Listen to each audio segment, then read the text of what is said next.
Sur la télémédecine, c'est important de consacrer une séquence à l'état de l'art en la matière et surtout l'impact dans vos pratiques. Et juste avant, je voudrais vous donner et je voudrais votre commentaire, hein, Claude Bronner, la situation sur l'évolution du nombre des téléactes. C'est une photographie qui a été prise depuis le début de l'année jusqu'à fin septembre. Donc on voit sur la courbe des téléconsultations généralistes une hausse, ce qui n'est pas forcément le cas pour les spécialisés. Vous pouvez nous donner un premier commentaire sur cette courbe ? Bien, ça monte tout doucement. C'est très loin de ce qu'attendait le gouvernement quand on a mis en place la télémédecine. Mais ça monte et on sent bien que la dynamique est positive. Pourquoi plus de généralistes que de spécialistes ? Parce que les spécialistes ont besoin de médecins traitants qui s'adressent à eux. Mais on pourra en parler après parce que le docteur Demongeon, lui, pratique déjà avec des spécialistes. Très bien. Avant de dialoguer et de vous entendre sur vos pratiques, hein, les uns les autres, à la fois vous, docteur Demongeon, et puis Jérémy Goudour qui est à distance, où en est-on aujourd'hui précisément ? Quels sont, dans les retours d'expérience, les avantages que vous notez de la pratique de la télémédecine ?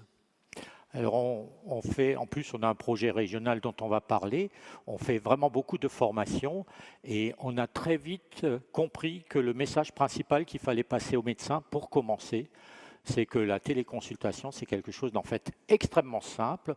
Il n'y a pas besoin d'avoir des outils compliqués pour démarrer. On prend son smartphone, on appelle le patient sur le smartphone avec FaceTime, avec WhatsApp, avec Skype.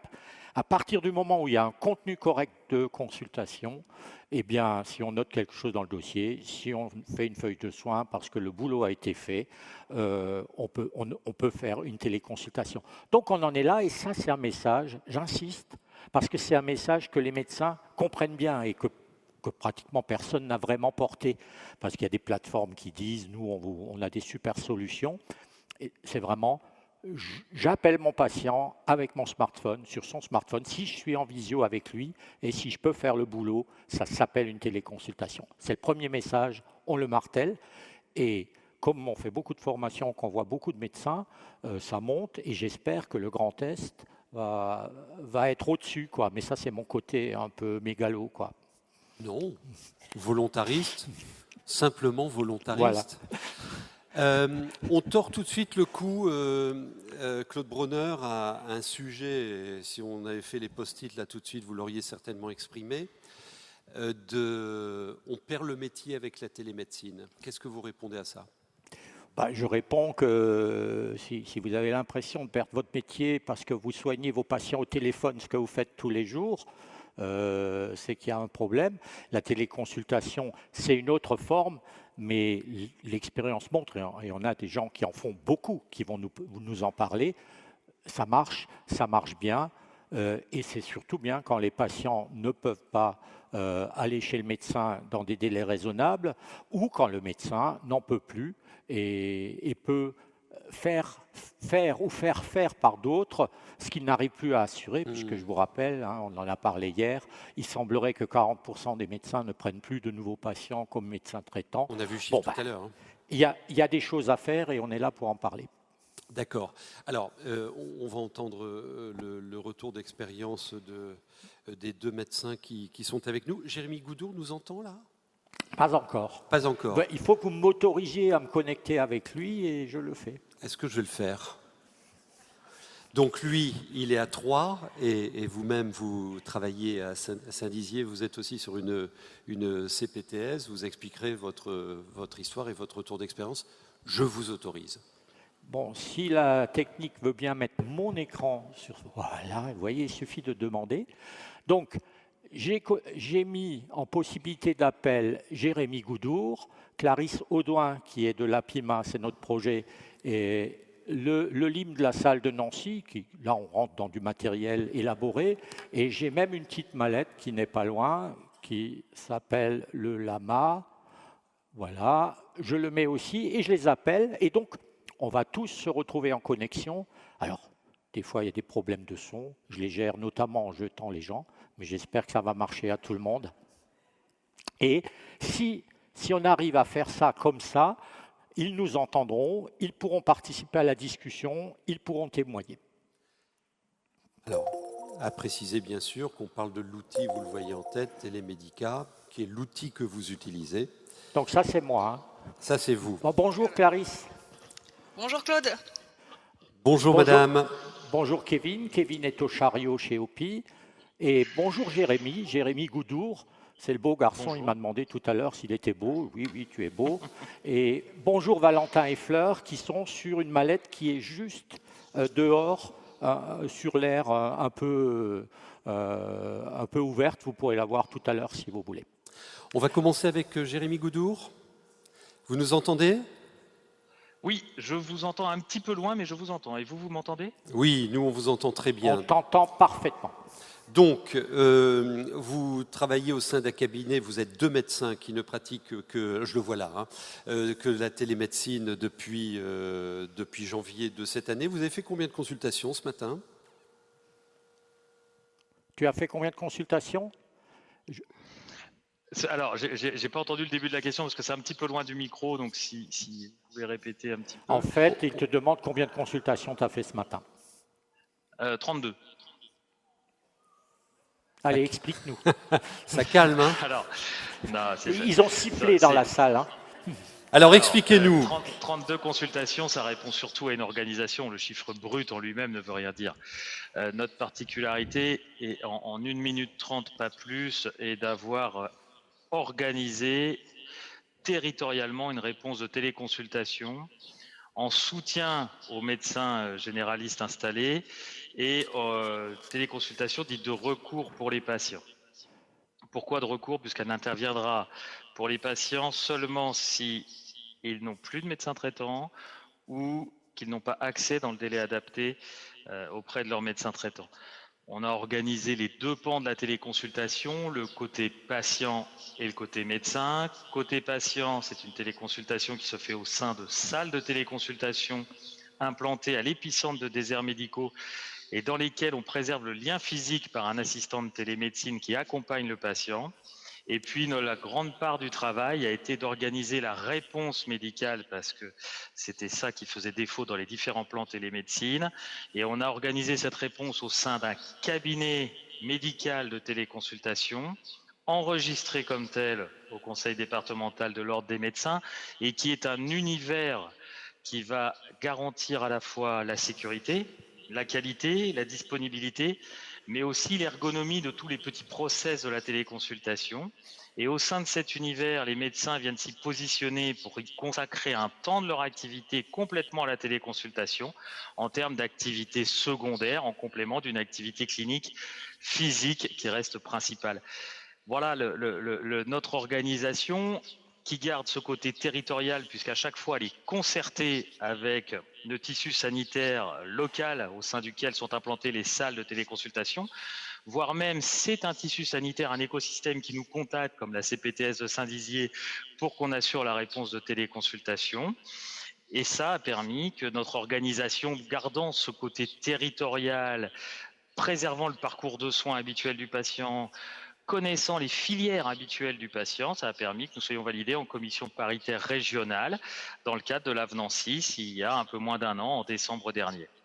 Alors, dans la salle, on va juste, tout en vous gardant bien évidemment, switcher à l'écran, parce qu'on a un schéma qui présente votre structure organisationnelle que vous venez de décrire. Je voudrais juste le montrer à nos invités pour que vous compreniez avec une bonne image ce qui vient de vous être dit. Expliquez-nous, donc vous avez une petite année d'expérience et de fonctionnement. Expliquez-nous le retour des patients, comment ils vivent ce nouveau mode relationnel avec leur médecin. Tu as compris la question ? J'ai entendu la fin, mais je crois que c'est le principal, c'est le feedback. Il te demande le retour patient. Le retour patient. Oui. En fait, c'est le micro. J'ai beaucoup d'écho dans le casque. Je ne sais pas si vous avez un peu d'écho. Ou si ça va, nous. Alors, Le retour patient, il y a deux solutions. Soit se dire nécessité fait loi et ils sont tous contents parce qu'il n'y a que nous et qu'ils peuvent répondre. Je ne pense pas que ce soit le cas. Les patients ont une première appréhension parce que ça change de leurs habitudes, mais finalement, ils sont totalement satisfaits de la consultation pour 97% d'entre eux, puisque nous avons construit le modèle en allant chercher à chaque fois le retour des patients, leur adressant un questionnaire de satisfaction sur 6 points auxquels ils nous répondent, et 97% d'entre eux ont une satisfaction générale. Je pense clairement que préserver le lien physique du patient par l'assistant de télémédecine, d'autant plus que le médecin ne le connaisse pas, puisque nous ne sommes pas les médecins traitants, permet cette grande satisfaction. Il est à noter un point extrêmement important, je crois, pour compléter la question, c'est que il n'y a pas un profil type de patient de consultation et que le profil de patient va dépendre de l'écosystème au sein duquel est installée la salle de téléconsultation. Et on va avoir aussi bien des patients qui, pour un temps donné, n'ont plus de médecin traitant, et il faut faire la jonction, il faut faire le lien pour ne pas les abandonner dans le suivi de leur maladie chronique, comme des patients qui ont un médecin traitant, mais dont le planning est archi surchargé, et c'est le médecin traitant qui va les adresser à la téléconsultation sur des épiphénomènes, notamment épidémiques. Voilà à peu près le retour qu'on a sur cette toute petite année de fonctionnement depuis la première consultation. On l'a fait en janvier 2019 sur une salle, donc on a un recul de 10 mois, 10-11 mois. Alors, restez avec nous. Dans la salle, on a Bertrand Demangeon, qui est donc médecin généraliste à Saint-Dizier. Prenez un micro là. Alors, expliquez-nous, vous, le déploiement de la télémédecine, comment vous l'utilisez, pour quels objets et quand? Personnellement, je l'utilise depuis une paire d'années parce qu'on était en train de se poser la question. Le tout premier projet que j'avais opéré, auquel j'avais participé, c'était Oberbrück. Donc c'était en Alsace, tu te souviens, c'était quand? 2016, 2017? C'était 2016. Oberbrück, c'est début 2016. Voilà, c'était 2016. Alors ça, c'est un cas de figure. En fait, dans tous les projets dans lesquels je suis intervenu et j'interviens, c'est toujours les problèmes d'accès aux soins, avec des modalités, des cas de figure particuliers. Alors Oberbrück, c'est le cas de figure ultra classique d'un village qui a perdu son médecin traitant. En l'occurrence, c'était depuis 3 ans, avec un maire qui se démène pour trouver une solution. Et la solution qu'il avait trouvée, c'était effectivement un des tout premiers cabinets médicaux de télémédecine, vrai de vrai, on va dire, avec une assistante de téléconsultation, un chariot ou une station de téléconsulte qui permet de connecter un otoscope, un stéthoscope, oui, ça on le montrera après, un tensiomètre, en gros pour dire qu'on a tous les outils d'une vraie consultation et c'est pas uniquement de la télé du téléconseil ou autre, c'est des vrais outils. Et donc là, moi, sur mon temps libre, je participais, je donnais quelques heures de mes mercredis après-midi pour effectivement opérer des consultations auprès des patients d'Oberbrück qui n'avaient plus de médecin. Ça, c'était le tout premier, et ça, c'était déjà avant l'avenant 6. Après, nous, on a participé, moi je fais partie d'une CISA et d'une maison médicale qui a 7 médecins en tout, 7 cabinets médicaux. On a participé au projet ETAP. Ça, c'était un projet qui visait, c'était avant l'avenant 6, c'était des projets qui étaient initiés par les ARS. Par les ministères via les ARS, qui visaient à améliorer l'accès des spécialistes. Donc le but du jeu, là, c'était de permettre un accès aux spécialistes depuis un cabinet de médecine générale. Alors du coup, on avait effectivement équipé une salle, on avait une infirmière à disposition, on a commencé à mettre en route ce projet-là. Alors, le hasard du calendrier et des différents déploiements et les côtés pratiques, c'est qu'on s'est fait rattraper par l'avenant 6, c'est qu'on n'avait pas encore mis en place la consultation spécialiste. On avait commencé à l'expérimenter avec une généraliste de Lyon qui, elle, était retraitée. Donc c'est un deuxième cas de figure, c'est un médecin retraité qui donne un coup de main à des médecins en activité dans leur propre cabinet. C'était pas le projet étape au départ, mais on était en train de le mettre en route. Cette situation-là, ça nous a permis, alors c'était dans les pics d'activité, c'était le moment où il y avait vraiment trop de monde dans le cabinet, on voulait apporter une réponse, puis comme on avait un équipement, on l'utilisait. Cette situation-là, on a expérimenté quelque chose qui était que c'est difficile de mélanger les deux dans un même local. Est arrivé l'avenant 6, et là, on a monté le projet à la fois d'une CPTS. Alors, il faut que je précise une petite chose, c'est qu'en même temps que l'avenant 6 est arrivé, nos médecins sont partis. En clair, c'était sans doute pas volontaire. En clair, il y a une vingtaine de médecins qui travaillent à Saint-Dizier. Il y en a 8 qui sont partis en retraite la même année. Au passage, sans prévenir personne, sans donner leur dossier aux patients. Donc, vous imaginez ce que ça donne, quoi. Donc, les patients affluaient tous dans notre cabinet, notamment, puisqu'on est 7 sur les 12 qui restent. Ça fait quand même un gros paquet. En nous disant, il faut à tout prix que vous soyez notre médecin, etc., etc. Bon, il n'est pas difficile d'être grand clair pour voir que ce n'est pas facile. Et alors, qu'est-ce que vous avez fait? Je t'accélère un peu parce que... Et là, tu as raison. Et là, on a mis en place une CPTS pour pouvoir mettre en place 2 cabinets délocalisés de téléconsultation où effectivement, alors un dans les épicentres des zones à risque, comme le disait Jérémy Goudour, ces 2 cabinets permettent... On va se connecter, si vous voulez bien, avec, parce qu'ils sont là, ils attendent. J'aimerais que vous fassiez la démo de Nancy et Strasbourg. Je voudrais juste que tu nous finisses, mais en 2 mots. Heureusement que je lui avais dit qu'il fallait faire en 2 mots. Tu nous finis en 2 mots. Il m'avait dit 10 minutes avant. Alors, il m'attire avec 10 minutes et après, allez-y, vas-y. Bon, alors en 2 mots, donc, on a donc 2 centres de téléconsulte avec 2 infirmières qui sont sur des plannings horaires. Les patients prennent leur rendez-vous via Internet et éventuellement via la pharmacie qui est connexe. Et c'est Jérémy Goudour et son collègue qui délivrent les consultations. Et je vais jusqu'au bout du modèle. Et alors, du coup, nous, on peut mettre en place notre projet d'accès téléconsultation spécialisé depuis notre propre cabinet. Et on en a fait la semaine dernière avec un cardiologue. Et le projet, c'est pneumologue cardiologue. Et le dernier modèle qu'on va mettre en place aussi, c'est le mix médecin généraliste pour ses propres patients, et là en l'occurrence ça me concerne. Moi j'habite Nancy, je fais l'aller-retour tous les jours avec Saint-Dizier, donc ça m'arrange bien de ne pas avoir à suivre mes propres patients, et je peux effectivement suivre une partie de mes patients directement depuis chez moi, plutôt que d'avoir à faire l'aller-retour. Et là je voudrais répondre à est-ce que ça perd le métier? Ça garde surtout le contact. Une question à Jérémy Goudour, vous nous entendez toujours? Jérémy, tu nous entends toujours? Oui, je vous entends. Comment se comportent vos différentes tutelles, ARS, CEPAM, etc. Sont-elles facilitantes? Quel retour d'expérience? Qu'est-ce que vous en attendez? Qu'est-ce que vous avez à nous dire là-dessus?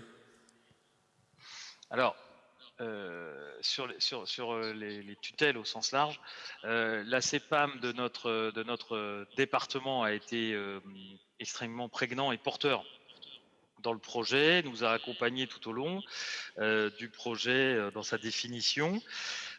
L'ARS nous a fourni les données dont on avait besoin, notamment, encore une fois, notre solution s'adresse vraiment aux déserts médicaux, pour employer le terme un peu trivial, mais c'est comme ça. Et donc, on avait besoin des cartes de densité médicale, des choses comme ça. Donc, on a eu un œil extrêmement bienveillant. Alors, on n'a pas eu de notre côté, pour le cabinet, on n'a pas demandé de subvention particulière, puisque c'est un cabinet médical comme tout le monde. Donc, on l'a installé nous-mêmes et on a un reporting régulier sur notre activité à la fois qualitative et quantitative auprès des CEPAM et de l'ARS. Mais finalement, comme le décrit l'avenant 6, c'est la commission paritaire régionale qui est garante du respect du cadre réglementaire. Et c'est auprès de cette commission que l'année dernière, nous avons soutenu notre projet, le dossier technique, à la fois devant les organismes payeurs, pour dire ainsi, et puis aussi devant les représentations professionnelles de notre métier. Et je crois que c'était la première en France. D'accord. Merci à Jérémy, merci pour le Grand Est, et merci à tous les partenaires qui ont suivi. Et j'ai l'impression que cette pratique, Claude Bronner, recrée du lien sanitaire, du réseau. On l'espère. En tout cas, je crois qu'on n'a pas le choix. Il faut bien se dire qu'on n'a pas le choix. Il y a des situations où il n'y a que la télémédecine qui permet de résoudre. Et donc, il faut que les médecins s'y mettent rapidement, avec tout ce que ça implique comme difficulté aussi, parce que c'est vrai que c'est un gros changement de manière de travailler quand même. Mais tous ceux qui le font, Il n'y a personne que je connaisse qui ait fait de la télémédecine Et qui ait dit Je finalement perds mon j'arrête, âme. c'est de la merde. Ça marche. Personne. Alors, on peut discuter 2 minutes avec Nancy et Strasbourg qui sont à l'écran.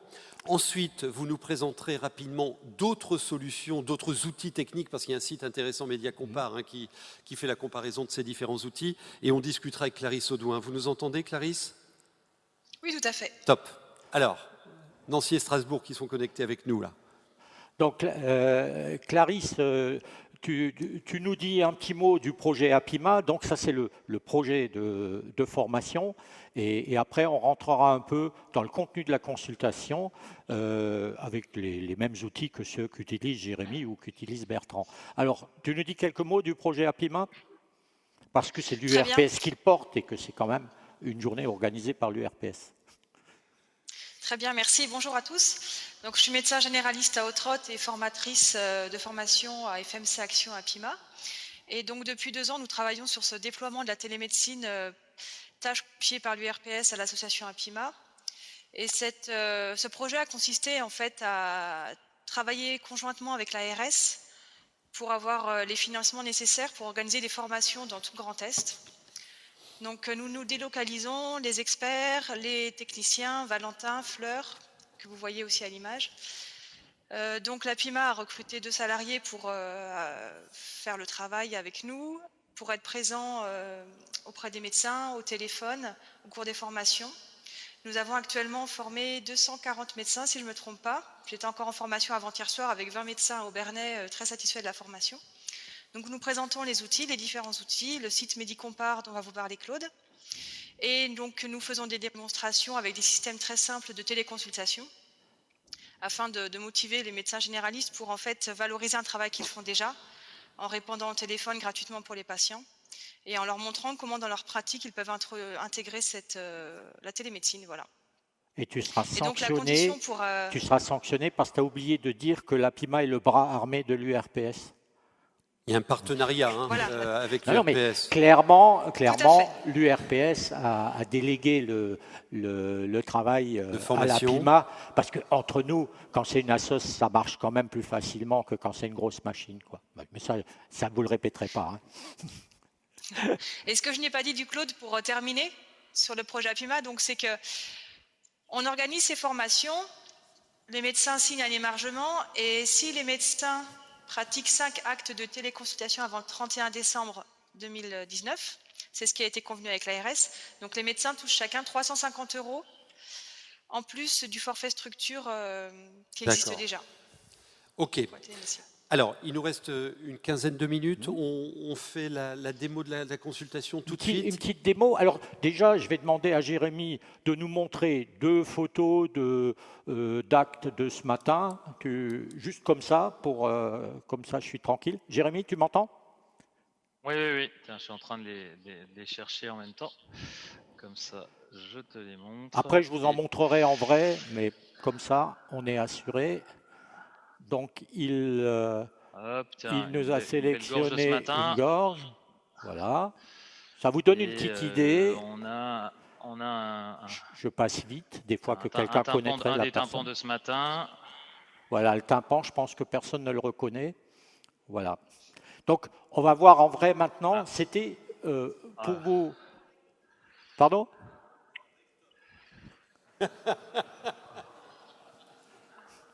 Alors... On va se connecter. Valentin, tu m'entends? Tu m'entends. C'est vrai, Claude, est-ce qu'il y a des coloscopes connectés? On peut faire des coloscopies connectées ou pas? Le coloscope connecté? Oui, bien sûr. Ouais, non, mais on peut tout faire, a-t-il dit tout à l'heure. Attendez, on arrête de rigoler. Tout ce qui peut se faire par visio et peut être transmis par visio peut se faire. Vous avez des anévrismes qui sont traités avec une sonde, avec le chirurgien qui est à Paris, qui guide l'équipe qui est à Vannes. Ça, j'ai vu il n'y a pas tellement longtemps. Ce sont des choses possibles. Donc, faire une coloscopie connectée, évidemment que c'est possible, mais bon, ce n'est pas dans les usages. Alors, ensuite... Pour que je mette l'écran en grand. Donc, Valentin, tu nous montres l'oreille de Fleur, s'il te plaît. Donc, Alors Valentin, c'est l'écran en bas. donc Valentin travaille à la PIMA. On voit en vrai maintenant, je vous montre 2-3 trucs, c'est juste pour avoir une petite idée. Fleur a une belle oreille, donc on va l'aider. Voilà. Je prends la photo. Voilà. Elle est à l'envers. Alors elle est à l'envers parce qu'il n'a pas bien tourné le... Mais il y a des vrais docteurs dans la salle, hein, j'ai remarqué. Ils suivent, hein, et ils suivent. Donc voilà, tu nous montres juste le chariot avec ton smartphone, s'il est allumé. Non. Le chariot. Valentin, le chariot. Kevin, pendant ce temps, montre-nous ton chariot. Donc, on fait la minute pub quand même. Le matériel que vous voyez là, c'est celui de Télémédica. À mon avis, en termes de qualité, c'est ce qu'il y a de mieux sur le marché. Ils ne sont toujours pas capables de nous faire une feuille de soins correcte. Vous voyez l'état d'esprit. Doctolib, ils n'ont pas de truc extraordinaire, mais la feuille de soins, ça marche tout seul, quoi. Hein. Cela dit, je ne critique pas. Hein. C'est plutôt une bonne chose. Et donc, c'est Jacques Saint-Calbre, pour ceux qui le connaissent, qui bosse là-dedans depuis plus de 10 ans. Et on utilise, Bertrand, Goudour utilisent leur matériel. Et moi, sur ma bécane, j'utilise au quotidien ce matériel-là. Je vous ai dit tout à l'heure qu'on peut faire avec le smartphone, c'est bien, mais je vais vous montrer qu'on peut aller plus loin. Kevin, tu nous montres le chariot? Oui, merci. Donc voilà leur chariot. On va peut-être en rester là sur cette démo. Je vais juste vous montrer la problématique dossier. Et ça, il n'y a que Télémédica qui le fait actuellement en France. Je vais sur ma carte CPS. Je rentre mon code. Et donc, je vais aller sur un DMP. Je vais aller sur le mien. Ça sera plus simple. Il est suffisamment pourri comme ça avec les démonstrations. Donc, ce n'est pas un problème. J'accède à mes dossiers. Brodner-Clos. Merde. Non, vous avez pris C'est pas le bon. C'est pas le bon. C'est pas le bon. Non. Alors, on va le quitter. Voilà. Je retourne à mes dossiers. Vous voyez, ça va vite quand même. Ça, c'est les accès DMP pour nous tous, les médecins. Et donc, voilà mon dossier qui est présenté par Télémédica. Je ne vais pas vous montrer tout le contenu d'une consultation, mais je peux faire un compte-rendu. On ne va pas s'exciter là-dessus. Je peux faire une ordonnance. Voilà, petit retour. Petit retour pour aller sur l'ordonnance. Donc, allez, je fais une nouvelle ordonnance. Ça me permet de vous montrer comment on envoie. Je me prescris un petit space-fond. Je sens que j'en ai besoin. Alors... un par jour, allez, un jour, et je valide. Ah, j'aurais pu, merci, oui. Oui, j'aurais pu. Il a les stocks. J'aurais pu. Donc voilà une ordonnance, vous voyez, avec une signature qui est pas du tout manuscrite. On peut la mettre et puis on peut l'imprimer, mais ça vaut rien. La valeur, elle est dans ma CPS qui est connectée ici, et cette ordonnance, quand je rangerai le dossier, sera mise automatiquement dans mon DMP, puisque c'est le mien, mais surtout, je peux envoyer ici. Je peux envoyer vers Télémédica, c'est-à-dire de l'autre côté, vers le smartphone, si j'ai connecté un patient, parce qu'on n'a pas le temps, mais je peux connecter le patient sur son smartphone, ou je l'envoie par mail et je peux l'envoyer ici sur AppyCrypt. Je vous le montre parce que mes adresses sont dedans, j'ai mis les miennes. Donc je peux envoyer sur mon adresse AppyCrypt ou sur mon adresse MS Santé ou sur les deux. Là, ça ira sur les deux. Je peux aussi l'envoyer sur mon mail normal, mais ça, réglementairement, c'est streng verboten. Donc on essaye d'éviter. Et ça me permet de dire que la Pulsi, qui est pilotée par l'ARS, va proposer une solution d'envoi des courriers à l'ensemble des médecins libéraux qui s'appelle l'IFEN. C'était la seconde de pub, ça sera dehors tout à l'heure pendant la pause. Allez voir, ça vaut le coup. Le CHU de Strasbourg utilise l'IFEN et ceux qui travaillent avec le CHU de Strasbourg savent que les courriers rentrent maintenant de manière extraordinaire, AppyCrypt et MS Santé. Et ça génère un PDF. 2 minutes pour nous parler de ce site comparateur, la Medicompare. Oui. Alors, Medicompare, c'est donc un site que l'APIMA a mis en place. Je vais encore virer un peu, voilà. C'est un site que l'APIMA a mis en place. C'est une thésarde qui a vu toutes les solutions et qui vous les propose. Et donc, je ne sais pas, vous voulez savoir, tiens, comment ça se passe. Je vais mettre Télémédica parce que c'est complet. Parce que si je mets Doctolib, on n'a pas de vidéo parce qu'ils n'ont pas voulu faire. Et donc, si vous ouvrez la fiche complète, vous avez les différentes, tout ce que la solution apporte sur ce qu'on en sait. Hein. Et puis, c'est mis à jour pratiquement tous les jours. Et puis, surtout, si on a pu le faire pour la solution, il y a une vidéo qui permet de voir comment fonctionne la solution. Et donc, ça permet de suivre avec un commentaire. Elle vous explique comment ça se passe avec une consultation type. Et c'est toujours la même consultation pour chaque solution. Donc, ça permet de comparer les outils. Voilà, c'est un travail qu'a fait l'APIMA. Ça s'appelle medicompare.fr et c'est un travail de thèse qui devrait être passé bientôt.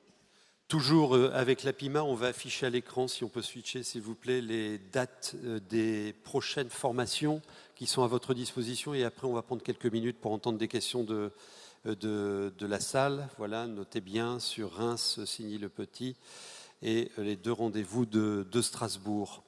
On prend 5 minutes pour vous faire réagir, entendre vos questions.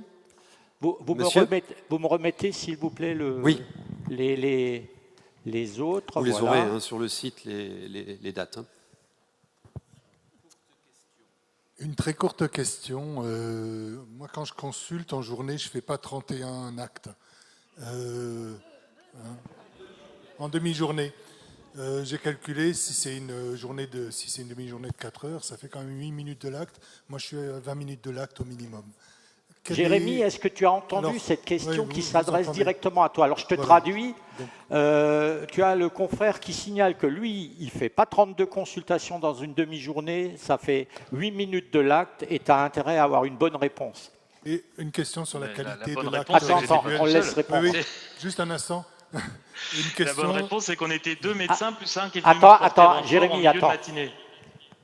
Donc, moi, ça me pose question sur le type de personnes qui sont prises en charge, parce qu'effectivement, une otite, je n'ai pas besoin de 20 minutes. Par contre, quand il y a des situations normalement complexes en médecine générale, j'ai besoin de... Jérémy, il va t'expliquer, il a compris ta question. Hein. Vas-y, Jérémy, explique-lui. Parce qu'il n'entend pas bien ce que tu dis. Non, j'entendais pas bien la question. La réponse, c'est que déjà, je n'ai pas fait tout seul les 32 consultations. On était 2 médecins au cabinet et on a même eu un 3e en milieu de matinée qui est venu nous renforcer. Donc 2 médecins au cabinet et on n'a pas fait 32 consultations. Après, sur notre expérience depuis janvier, la consultation étant préparée en amont par l'assistante télémédecine sur notamment les données administratives, la prise de tension, du pouls, la température, mais aussi en aval pour réexpliquer parfois une ordonnance ou une prescription qu'on a peut-être survolé un peu. Le temps médical consacré à la consultation, nous, il est calculé sur l'ordre de 10 minutes, mais c'est un vrai temps médical. C'est recentrer le temps médical uniquement sur l'acte de soin et s'amender du temps de préparation et du temps d'explication après. Voilà. Alors, 10 minutes, on a des consultations qui en durent 20, 25, comme tout le monde. Mais on a aussi la cystite qui dure 2 minutes. Voilà. Et ça équilibre dans une matinée. Donc, Jérémy a souligné un point important. Quand la téléconsultation se fait avec du matériel élaboré et une assistance d'infirmière, l'infirmière fait sa part du boulot. Et donc, c'est là qu'on gagne du temps médical. C'est pas en faisant du smartphone. Il faut prendre une minute de médecin vaut toujours 60 secondes. Sur cette question, vous avez... Je confirme, c'est à peu près comme ça que ça se passe, oui, tout à fait. On descend rarement en dessous de 10-15 minutes de consultation, quoi qu'il arrive. Hein. OK. Une autre intervention? Monsieur Michel Lévesque. Michel Lévesque, juste une petite remarque pour Oberbruck, ce n'était pas un désert, mais bon, ça c'est autre chose. Oberbruck n'était pas un désert à 5 km. Oui, non, mais là on est d'accord. Oberbruck, c'était une super expérience pour voir. L'Union Mais avait c'est suivi. pas le sujet. Le sujet, c'est L'Union avait suivi, mais c'était clairement parce que c'était une expérience. dans les c'était pas bon. dans les cabinets excentrés, donc à distance, où il n'y a pas de médecin. Comment est rémunérée l'infirmière? Est-ce que c'est sur les 25 € de la consulte ou...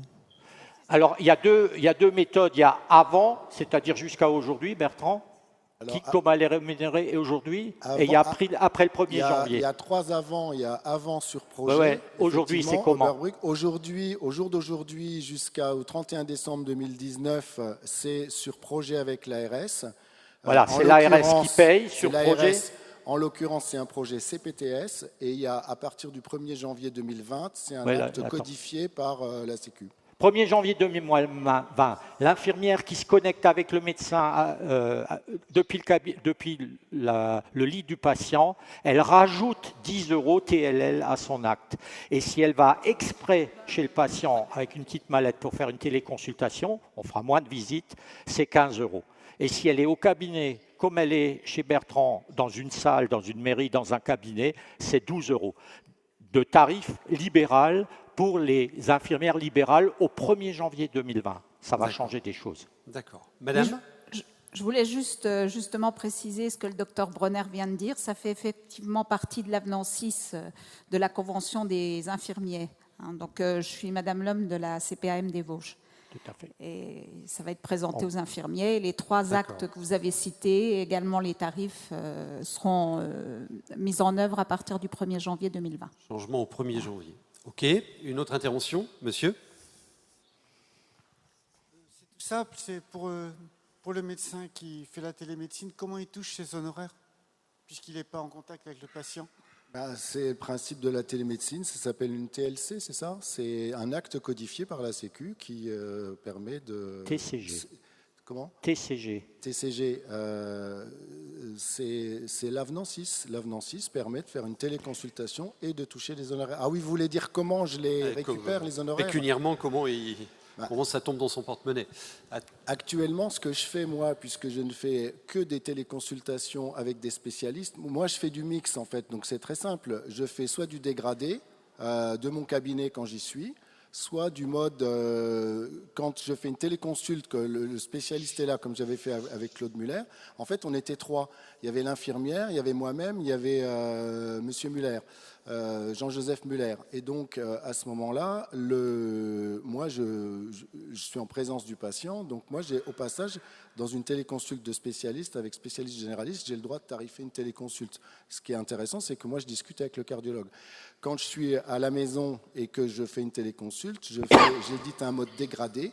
Et j'édite un mode dégradé puisque de toute façon, j'ai la CPS du patient, la carte vitale du patient quand je suis au cabinet.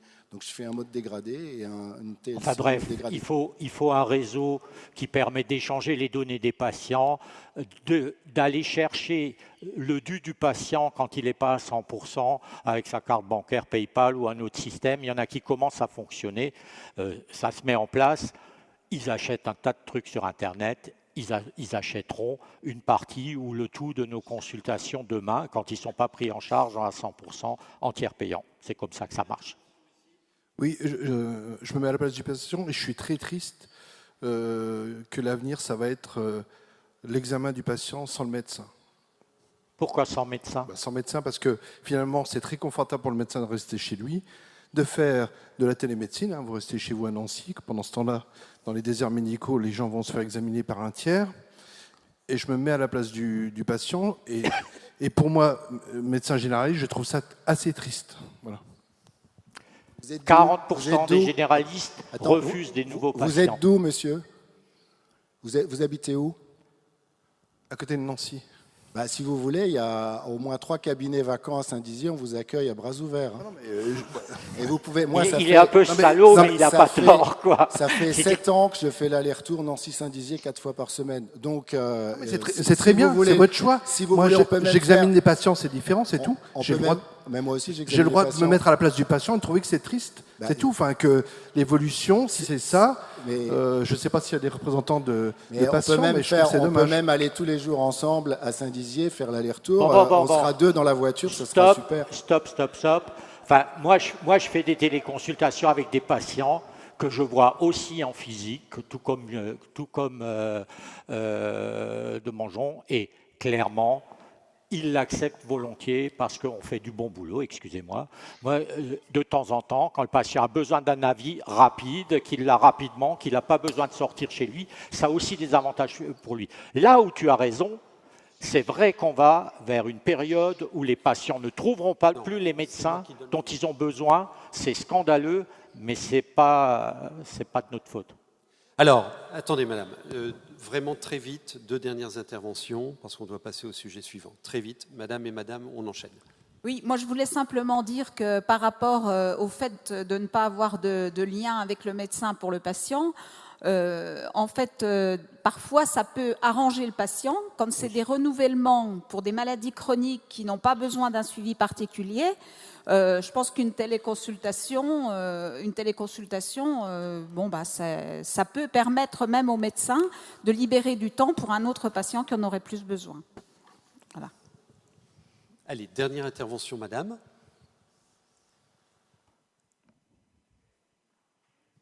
Moi, je voulais juste, là où on a vu, en fait, c'est une dysphagie, une cystite, une otite.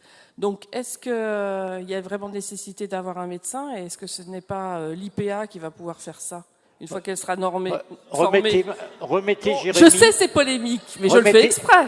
Remettez. Alors, pourquoi tu poses la question en polémique? Nous sommes l'URPS des médecins, on en profite pour le dire à tout le monde. On ne pense pas que ce soit un gain pour le patient, que la plupart des actes soient faits médicaux, soient faits par des non-médecins. Que les infirmiers travaillent avec les médecins, soit dans le cabinet, soit avec les patients en téléconsultation, oui, bien sûr, mais ce n'est pas obligé de dire que finalement le médecin va se recentrer sur quelques actes. Moi, je ne suis pas d'accord. Une cystite, c'est une bandelette.